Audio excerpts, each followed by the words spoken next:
Can inventing a new technology do more than just make a profit? To find out, I'm gonna eat the world's first robot-made hamburger. Cruise in a battery-powered truck. Does this thing have a horn? It has a horn. And ink up with a high-tech tattoo. Booyah! Class is in session. I'm T-Pain, musician, gamer, businessman. I'm on a quest to find the entrepreneurs who are defining the future. This is a $122 billion industry. What? Did I tell you? Mind blown? Crazy. This is T-Pain's School of Business. I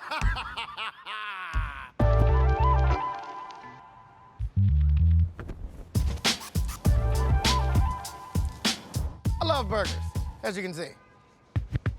I've had cheeseburgers. I've had bacon cheeseburgers. I've had a burger with gold leaf on it. The poop after that looks insanely expensive. I've had an ostrich burger. Has anybody had one of those? Gamey. Gamey as shit. But I'll tell you what I haven't had. A burger made by robots. How can I assist you? That's why I'm here in San Francisco to meet up with Alex Vardacostas, the founder of Creator Burger, the first restaurant to have burgers made by robots. There's a couple things we need to find out today. Is a robot burger better than a human burger? Is a robot making hamburgers the beginning of the end of fast food jobs? And can humans and robots work together?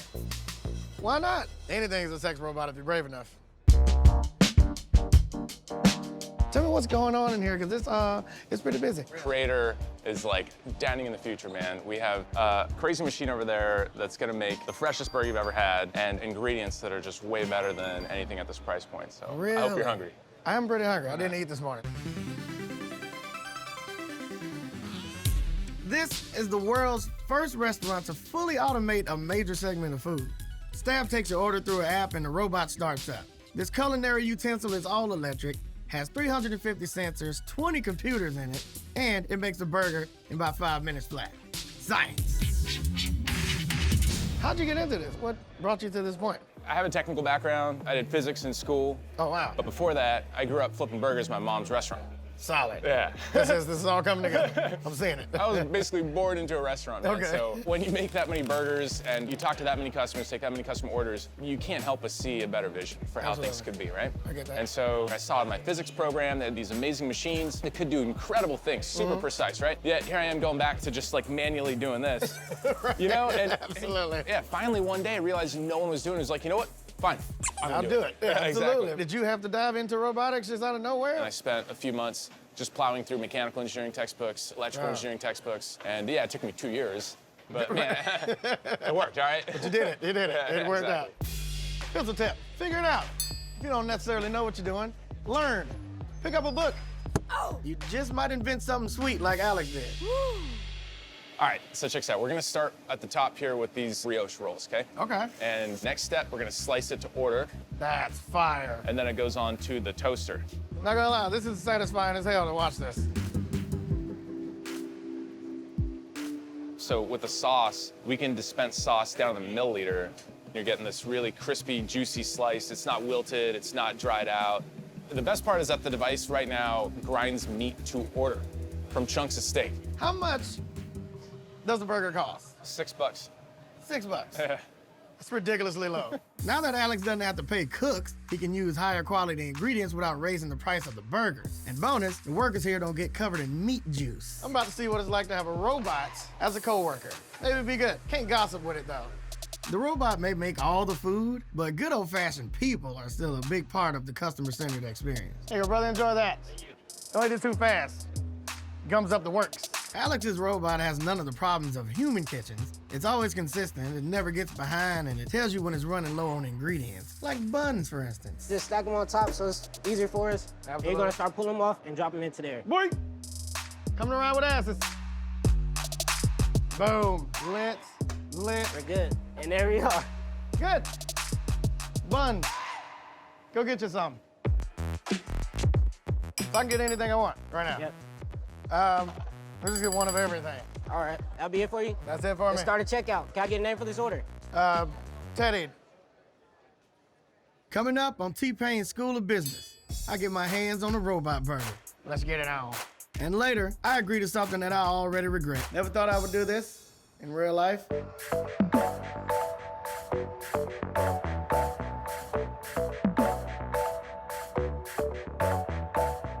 I've seen the machine do its magic. I've talked to Alex. It seems like you got a great business model going here. I've even worked here for a little bit. There's one thing left for me to do. Woo! Ah. That's to get my own burger.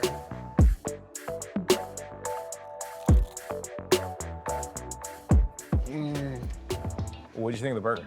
It was flipping delicious. What's your plans for expansion? There's 50,000 burger joints in the US, so we're not achieving our vision of improving the quality of food while reducing its cost unless we open many more of these. Is the machine normal to you now? When people come in like, oh my God, that's the machine, and you're back there like, I've seen it. It's to the point where you go to another restaurant, you're like, oh, that's antiquated, right? You know, like how quaint with their... Neanderthals! Who inspires you to go down this path and to keep going down this path? You know, I grew up with really hardworking parents, and you know, they spent their entire lives making burgers for other people. So, you know, those are the kind of people where you just want to build a better life for them, and so hopefully Creator can do that. Alex has eliminated the most monotonous job in fast food, flipping burgers, which is a service to humanity if you really think about it. And it seemed like a happy family in here, man. Everybody was pretty energetic. Could have been the cameras. My takeaway from today is if you want to get out the monotony of your regular old everyday job, you create your own solution. Alex did it, and it worked out.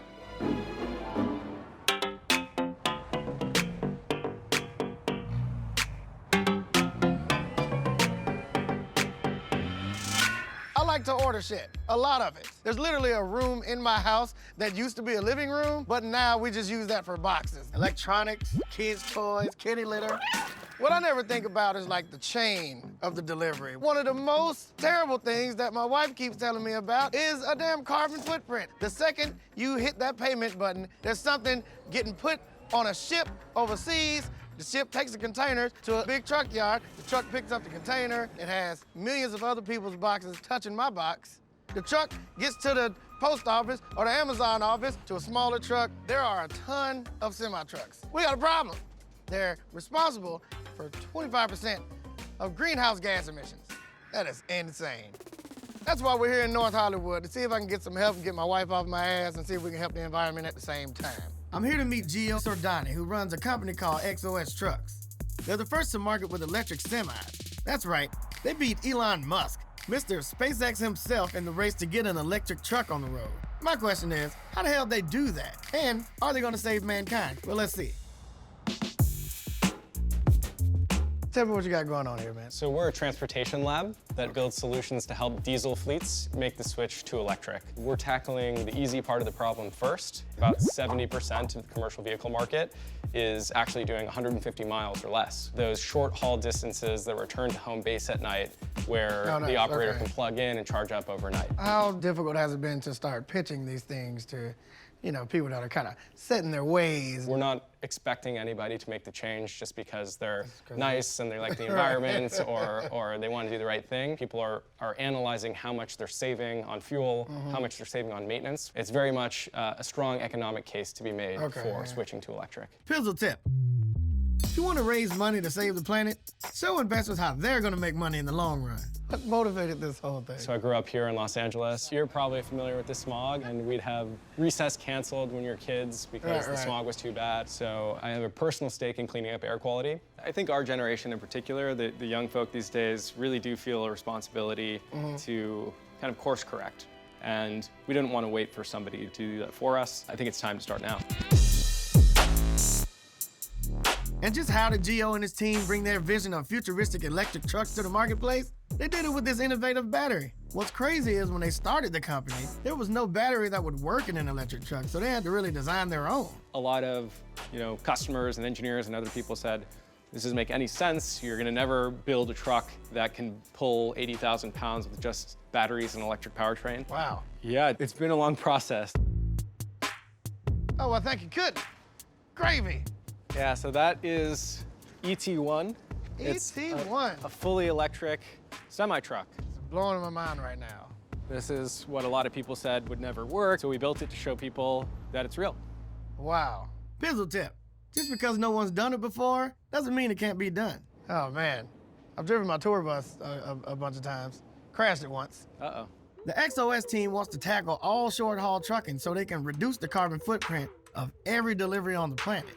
So really their focus goes beyond semi-trucks.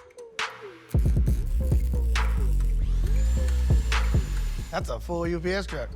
Yep. When you go to UPS, like, what do you say? Like, they have such a great business model already. So companies like UPS are always looking for ways to improve and be more efficient and to save money over time.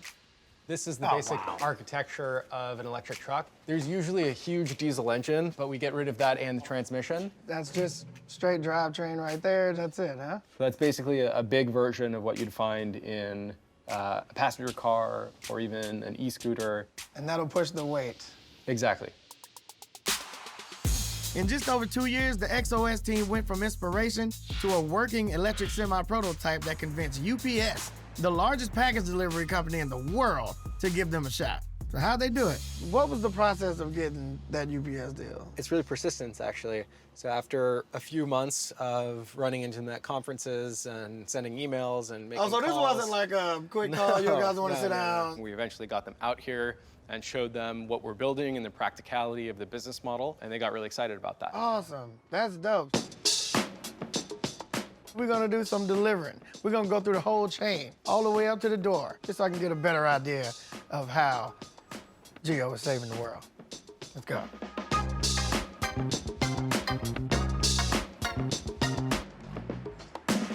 What's up? You driving the new thing?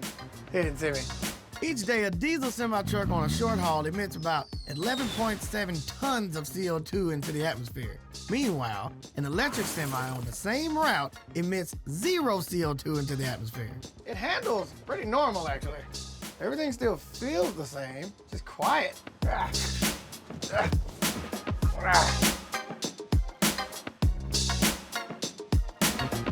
What keeps you going as far as knowing that this company is going to be something bigger than you ever thought? Working at a startup of this size and tackling such a big problem certainly requires a lot of everybody that works here. But I think what keeps people motivated and engaged and really excited about what we're doing is that this is a truck that's solving not only an economic problem for our customers, but also an environmental problem. You just want to make sure we don't leave our grandkids a post-apocalyptic wasteland. Yeah.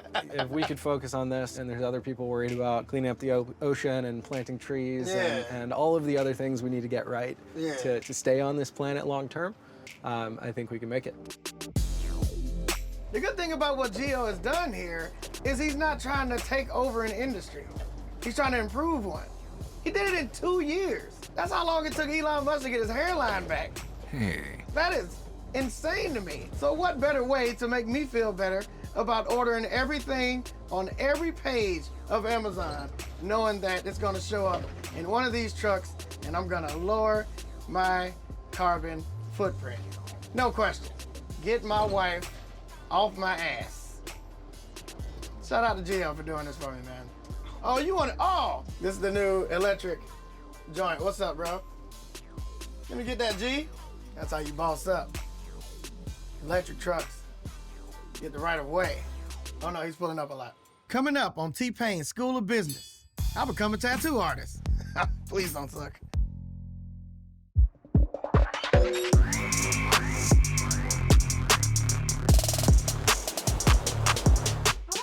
There's something about wearable tech that's just ridiculous to me. Fitbits, heart rate trackers. I know how many steps I took today. You know why? Because my ass is on fire. The only wearables I have are my tattoos. They don't do anything but strike up conversations from other people so they can ask me if they hurt. Yes, they do, all of them. But you know what hurts more? Not being talked to at parties. What if tattoos could do something though? What if they could tell if you're dehydrated or tell if you got too much glucose in your blood, or what if it can tell if you're drunk? You know what, they already do that, because I've seen some tattoos on some people. I can tell you were drunk at that point. Yes, absolutely. But what if they could show you? It'd be pretty cool. Guess what? Somebody is doing that. That's why we're here in San Francisco in this cold-ass weather to meet Carlos and Bobby of LogicInk, the world's first wearable programmed by chemistry. There's no code, no on-off button, no circuit board, no nothing. So how does it work?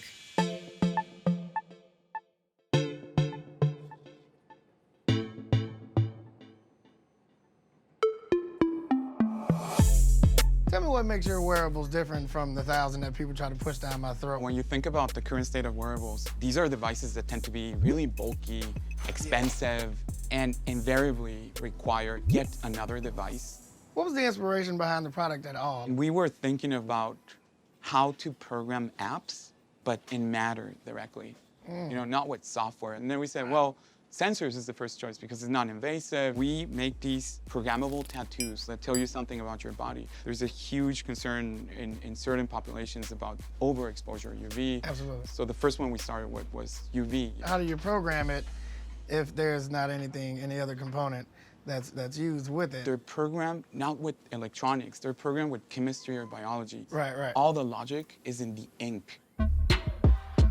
Using chemistry to quickly and inexpensively provide data is not new. For example, that's what an at-home pregnancy test does.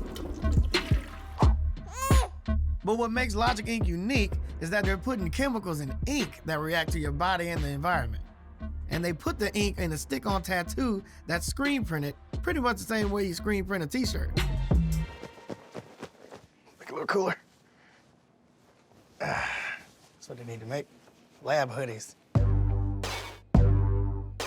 This is a screen printing press. So the way that it works is that you put several different inks in different layers. Each layer can be a different sensor. Just spread it on the top. All right. Yeah. You just push the ink through a screen. Okay. All right, whenever you're ready, you just drop the screen down. Drop the screen down and, all right. Yeah. Good job. I feel like I did good. I'll let you do the big reveal. Here, I'll take it. Okay. Please don't suck. All right. Beautiful. Booyah! Yeah, look at that. Eat it, everybody else. Coming up on T-Pain School of Business, I saved someone's life. Okay, so yours is, Right. you need to get inside.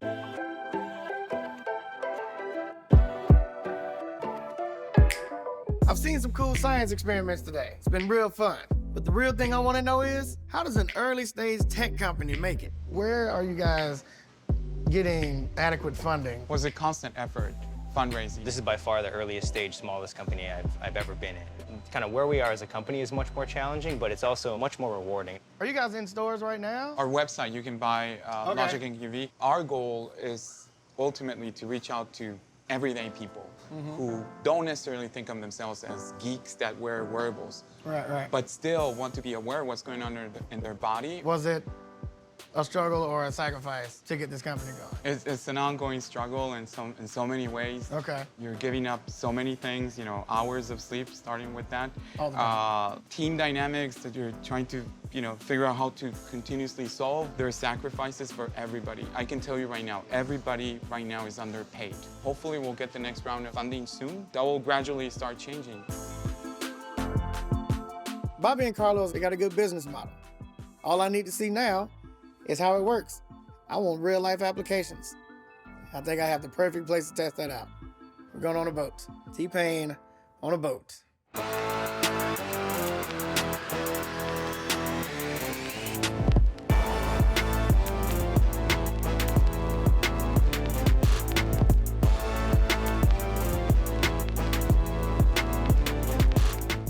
All right, and we're on. Yeah? Look at that. That little tattoo has 2 indicators, okay? So Okay. the inner ring, you see it lights up right away, is this purple, Right, right. dark color. That's because there's UV exposure right now going on. And then the outer ring is the most novel part. That's like a little clock that it's changing in color from dark blue to pink. And when it reaches all the way to the end, it means that someone with sensitive skin had enough sun for the day. That's awesome. Is there like a certain level that I would need to get to? Can people use this to see if they're not getting enough sun? It's good that we, you know, people who, you know, have more pigmentation in Right, our right. skin also get some sun exposure. All kinds of skin types need a little bit of sun exposure Right, to be able right, to right. synthesize vitamin D, to be able Absolutely. to help with your blood pressure. So it's about finding that balance that allows us to stay healthier. That's dope. So you can see this segment is already Okay, so almost yours there. is yours Right. is you need to get inside. LogicInk has pretty much changed the way wearable tech is worn, the way it's looking, how much it costs, pretty much everything about it.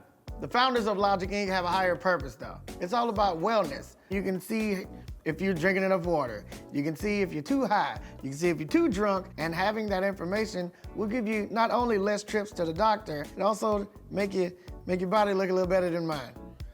They need to have one to see if you're eating too much. That's what I need. You're full, dude. Stop. Can technology do more for the world than just make a profit? Whether you're making robot burgers, delivering carbon-free packages, or creating high-tech ink, dedicate yourself to developing new technology that serves humanity first. And later, maybe your wallet will thank you. Class dismissed.